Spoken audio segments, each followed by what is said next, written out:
What does it say about a weapon when the world's most elite operators tested it harder than almost any handgun in history, and then still mostly chose not to carry it? And what does it say about a killer when the moment he finally reaches for that same weapon is the exact moment the story stops being about justice? If you love a film that makes you question everything you thought you understood about right and wrong, and you also want to know whether the gun behind that final gut punch would actually work the way it looks on screen, this is exactly the kind of breakdown built for you. Hello and welcome back. This is the show where we take a legendary on-screen weapon apart piece by piece and grade whether Hollywood actually got it right. Movie overview. This week we are covering a film that has aged into a modern classic, a slow-burning, morally corrosive thriller directed by Denis Villeneuve, starring Benicio del Toro, Emily Blunt, and Josh Brolin. It follows an idealistic FBI agent pulled into a black ops task force targeting a Mexican cartel, only to discover she has no idea what she actually signed up for, or who she is really working alongside. The film builds with grim, patient precision toward a final act that recontextualizes everything that came before it. You spend the entire runtime believing you are watching justice get delivered. By the closing minutes, that belief does not just get challenged, it gets dismantled with cold, surgical horror. Episode Roadmap. Today we are breaking down the real history of this weapon, why the filmmakers chose it specifically for this character at this specific moment, where else it is quietly turned up on screen, and a full frame-by-frame look at the film's most devastating scene, Firearm ID. This is the Heckler & Koch Mark 23, officially designated the Mark 23 Mod 0 offensive handgun weapon system, as carried in Sicario. History and design. The story of this pistol starts in 1989, when United States Special Operations Command went looking for something that did not yet exist, a handgun built from the ground up as a primary offensive weapon rather than a backup sidearm. The resulting offensive handgun weapon system program called for a full package, a pistol, a dedicated sound suppressor, and a laser aiming module, all engineered to work together for close quarters missions, where quiet, decisive lethality mattered more than anything else. In August of 1991, Heckler & Koch and Colt were both awarded development contracts. Colt was eliminated after the first phase of testing, and Heckler & Koch's design moved on to brutal endurance trials that very few handguns in history have ever been subjected to. The specifications alone explain why operators nicknamed it the crew-served pistol. Chambered in .45 ACP rather than the standard 9mm, it ran on a 12-round magazine at a time when most .45 caliber pistols topped out closer to 7 or 8 rounds. It featured a match-grade polygonal rifled barrel,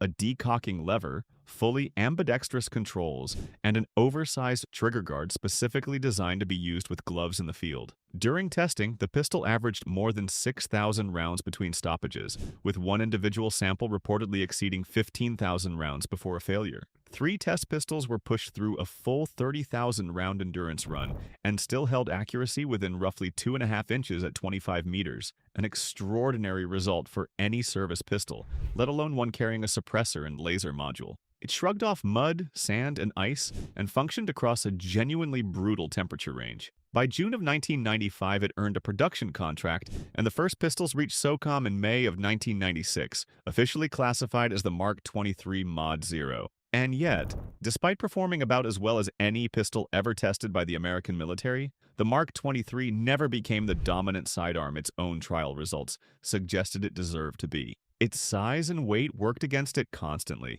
especially once Heckler & Koch introduced the smaller, lighter USP pistol as an alternative. Operators trained around high-capacity 9mm doctrine were often quite reluctant to give up magazine capacity for the Mark 23's harder-hitting round. Supply chains for the specialized plus P.45 ACP ammunition it was built around were never as reliable as standard 9mm logistics. It is one of the more fascinating underdog stories in modern firearms history, a pistol that was arguably over-engineered for greatness and was overlooked almost entirely because of it. Why this gun was chosen for the film? A weapon choice in a film like this is never arbitrary.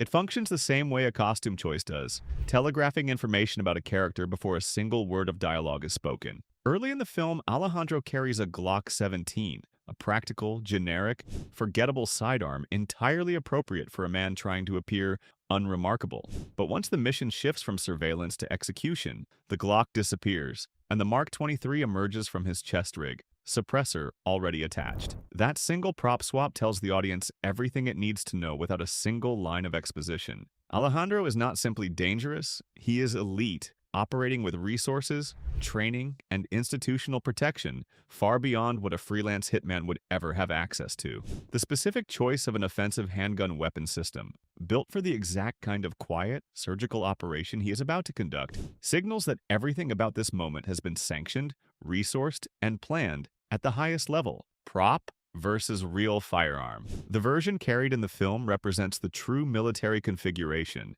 paired with a Knight's armament suppressor and an Insight Technology laser aiming module, the same components issued as part of the original OAUS package. Civilian examples typically pair the same pistol with a more widely available aftermarket suppressor instead, since the original military can was never sold commercially. This is a good moment to explain why the .45 ACP cartridge specifically matters here. The round is naturally subsonic, meaning it travels slower than the speed of sound straight out of the barrel. That matters enormously for suppressor performance because a supersonic round, like a standard 9mm or 5.56 rifle cartridge, still produces a sharp crack from the bullet itself breaking the sound barrier, regardless of how effective the suppressor is at taming the muzzle blast. A subsonic .45 ACP round has no such crack to fight, which means the suppressor is doing nearly all of the work, resulting in a meaningfully quieter, more controlled report. Pair that inherent advantage with a large volume suppressor like the one used in this weapon system,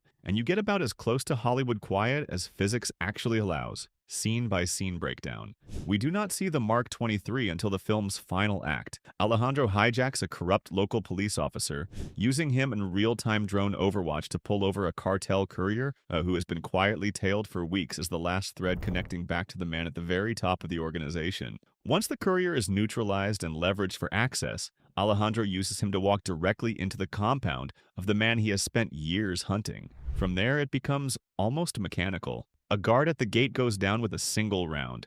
3 perimeter guards each take 1 round apiece. A 4th guard inside the house takes 2. At the dinner table, movie clip The Family Confrontation, 3 rounds are fired into the family gathered there. Finally, after forcing the target to watch every previous shot land, 2 final rounds close it out. 11 rounds fired across the entire sequence, everyone finding its mark, with 2 rounds still left in a 13-round loadout.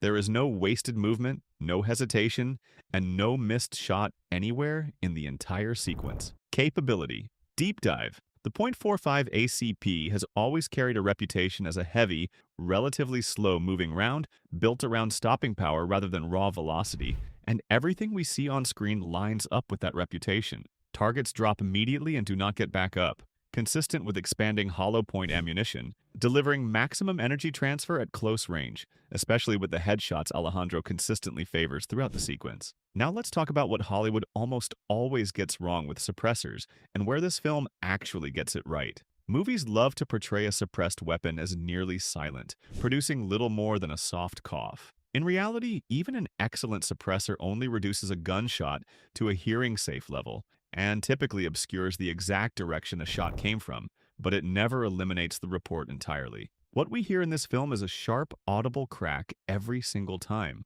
not a whisper. Combine that honest sound design with the real-world physics of a subsonic .45A CP round running through a large volume suppressor, and the result tracks remarkably close to genuine field recordings of a suppressed Mark 23. The only lingering question worth anyone inside that house, sitting at a dinner table on the opposite side of the compound, would have realistically heard gunfire that controlled what was happening just outside. Character proficiency. The film spends real time earlier in its runtime establishing exactly how dangerous Alejandro is. He operates shoulder to shoulder with Delta Force operators during the film's border crossing sequence, dropping a target with a single headshot the moment he emerges from a tunnel, then calmly placing 2 rounds into another character's vest, almost as an afterthought. By the time he reaches the compound with the Mark 23 in hand, every shot lands within a few yards, nearly all of them. Precise headshots delivered without visibly aiming, fired with the kind of flat, dispassionate efficiency that only comes from extensive real-world training. There is no hesitation anywhere in the sequence, and disturbingly, no visible emotion either. Given everything the film establishes about his background, training, and years of preparation for exactly this moment, every shot in this sequence is entirely earned and entirely believable. Final grade. Across capacity, caliber, performance, and character proficiency, this sequence holds up under scrutiny at every level. Final grade for Firearm's accuracy in this film's climactic scene. A clean A, one of the most technically disciplined pieces of gun handling this channel has ever broken down. Other film and TV appearances. Once you start looking for this pistol, it shows up in some genuinely surprising places. In Terminator Salvation, it serves as John Connor's personal sidearm throughout the film, a deliberate choice given the pistol's reputation for surviving brutal conditions. In Looper, a young Joe carries one into a diner booth, only to have it taken from him by his own older self. Later in the film, a clever bit of prop continuity connecting both timelines of the same character. In From Paris with Love, John Travolta's wildly unrestrained secret agent runs a suppressed Mark 23 through most of the film's back half. And in a personal favorite discovery while researching this very episode, Breaking Bad's Mike Ehrmantraut relies on a suppressed Mark 23 during one of the show's most tense hostage rescue sequences, and again later in an ambush on a cartel-controlled transport, using the same pistol without its suppressor attached. There is also a fun bit of casting serendipity worth mentioning. The actor who plays Agent Steve Forsing, one of the most commanding presences in this film's border crossing sequence, also had a brief supporting role earlier in his career on the spy drama Burn Notice, a show that happens to feature the very same pistol in a minor appearance of its own. Sometimes the research trail on this channel loops back on itself in ways nobody could plan for. That is the story behind one of the most technically brutal handguns ever fielded, and the film that finally gave it a role worthy of everything it was built to do. If there is a movie gun pairing you think deserves this same treatment, drop it in the comments below. I read every single one. If you enjoyed this breakdown, hit subscribe and turn on notifications so you do not miss the next one. And if you know someone who loves this kind of deep dive as much as you clearly do, send this one their way. It genuinely helps the channel grow. Next episode is already in the works, and it is a big one. Until then, thanks for watching.